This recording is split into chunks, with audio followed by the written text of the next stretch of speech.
Hai semua, bagaimana kabar kalian hari ini? Semoga masih semangat dan selalu sehat ya. Di video kali ini aku masih bahas anime Tokyo Revenger. Sekarang aku mau masuk chapter 88 sampai 90. Sebelum lanjut, jangan lupa untuk selalu dukung channel ini dengan cara like, komen, dan subscribe. Mari bersama-sama bangun channel ini biar selalu bisa menghibur setiap hari dan setiap saat.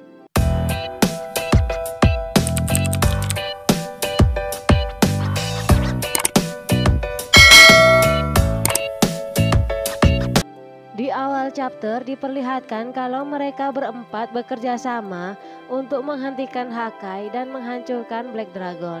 Tapi Kisaki meminta aksi mereka dilakukan secara rahasia karena dia merasa khawatir kepada Maiki setelah kehilangan Baji yang akan membuat Toman hancur. Mendengar alasan Kisaki membuat Chifuyu marah karena merasa mereka berdua tidak harus bekerja sama dengan Kisaki untuk melindungi Toman, tapi dia ditahan sama Takemichi. Kisaki memberi tawaran ke Takemichi kalau dia bergerak tidak akan melibatkan Toman. Mereka juga tidak akan membawa anggota manapun dari divisi 3 ataupun divisi 6, sehingga Kisaki membutuhkan Takemichi dan Chifuyu.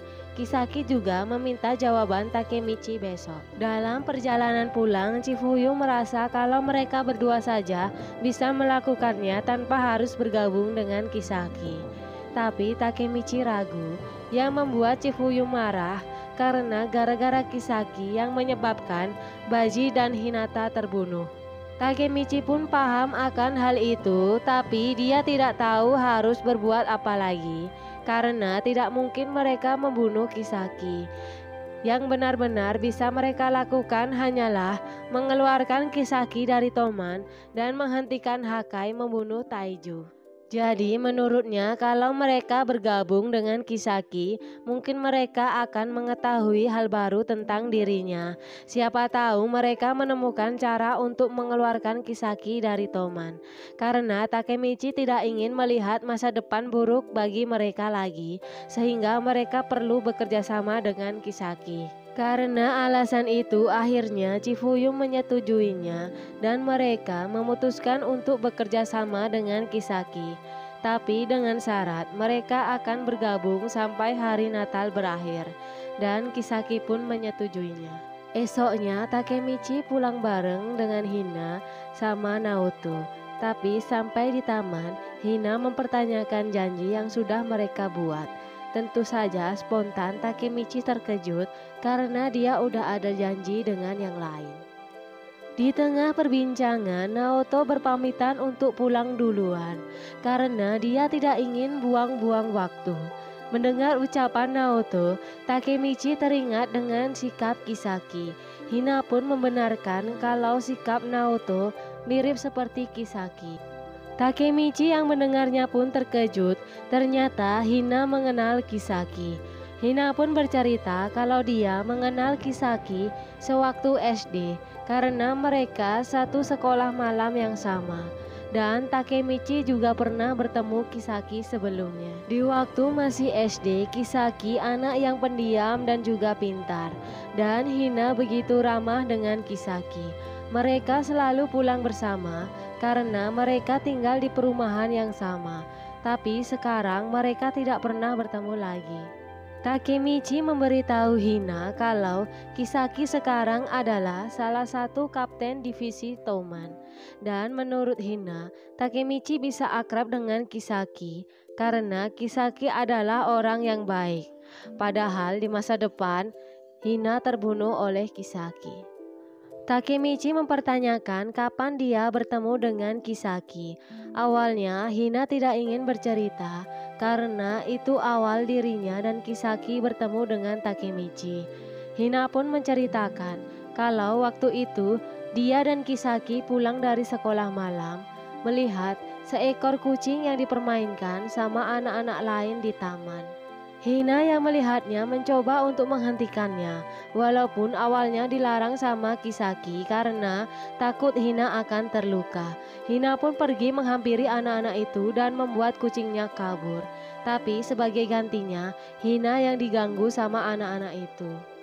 Tapi tiba-tiba datang Takemichi menyelamatkan Hina, walaupun Takemichi sebenarnya ketakutan. Akhirnya Takemichi pun babak belur, tapi dia bisa menyelamatkan Hina. Walaupun saat itu Takemichi babak belur, tapi menurut Hina, Takemichi tahu dia akan kalah. Tapi Takemichi tetap datang menyelamatkannya. Dan itu 100 kali lebih baik dibandingkan kalau Takemichi menang.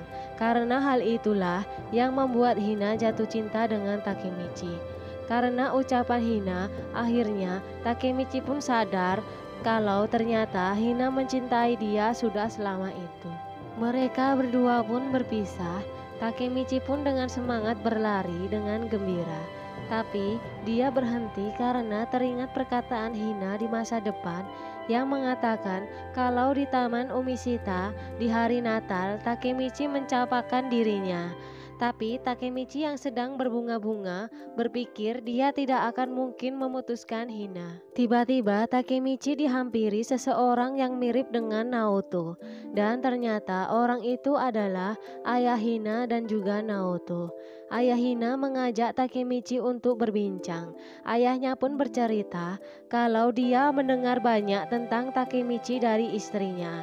Bahkan Naoto yang tiba-tiba ingin menjadi polisi seperti ayahnya berkat Takemichi. Padahal awalnya Naoto tidak menyukai profesi ayahnya. Ayahnya Hina mengucapkan banyak terima kasih ke Takemichi.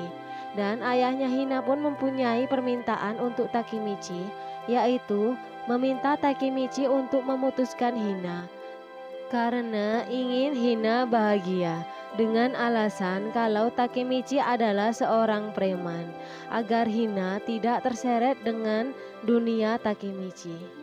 Akhirnya malam Natal pun tiba, di mana Kisaki, Chifuyu, dan Hanma sudah berkumpul dan menunggu kedatangan Takemichi. Di Taman Umishita, Takemichi bertemu dengan Hina dan mengajak Hina untuk mengakhiri hubungannya.